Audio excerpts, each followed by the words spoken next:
Murtz, Jaffer here with Zack Ryder ahead of Summerslam in Toronto this Sunday. Zack, how are you feeling about this event? Oh, it's going to be a great event. I'm looking forward to Bill Goldberg against Dolph Ziggler. One of my best friends against one of my favorite wrestlers of all time.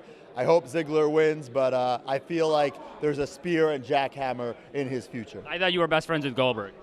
I would Bill, Bill, if you're watching this, hi, I'm Zack Ryder, at Zack Ryder on Twitter. If you want to give me a follow, if you want to hang out, I've got a lot of your action figures, some rare, some common, but let's chat, let's hook up. Zack is saying that he's next. I'll be next. Yeah. I'll be next. Now, you've paid your dues. What was it like for you to win the Raw tag titles when you finally did? It was super cool.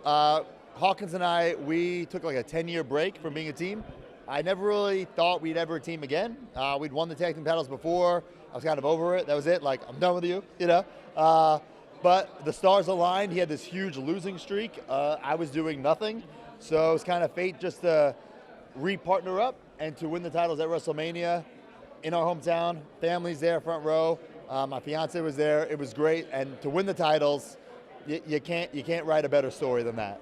Tell me about that. Like, when you had that break and then to reunite and win the titles, that break, did it change your dynamic at all?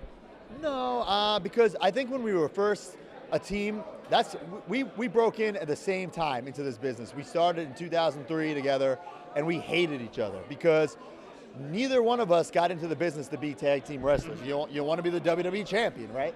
So we go to wrestling school. We're the same age, same physique, same look, and we were each other's competition. Like, we literally hated each other until one day we realized, wait, you're 18 and you still collect wrestling figures? Me too, let's be friends. And then enough people started saying, like, hey, you look alike, why don't you be a tag team?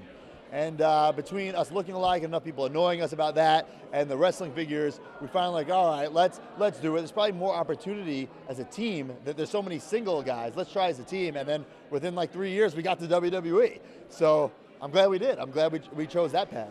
The WWE has become increasingly progressive. Obviously, we know that like women main evented WrestleMania, but I also feel like there is this whole thing about like rewarding hard work. Kofi's a champion. Right. I feel like you guys became tag champions. Is it nice to know that there's no longer this like glass ceiling that like, the guys on top from the old days of the NWO and stuff like that, like holding the younger guys down? I feel like that's eroded. Do you agree?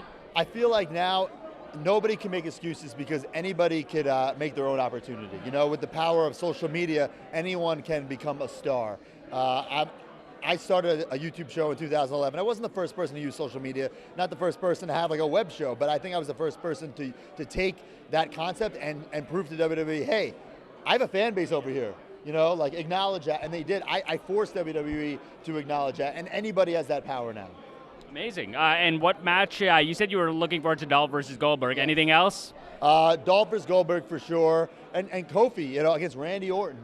Orton, you talk about guys holding people down. Orton held Kofi down. That's right. So now, this is Kofi's chance. I hope Kofi screams stupid in Randy Orton's face. If you remember that clip. I do. Amazing, Zack. Awesome. Thank you so much. Thank you. Appreciate it.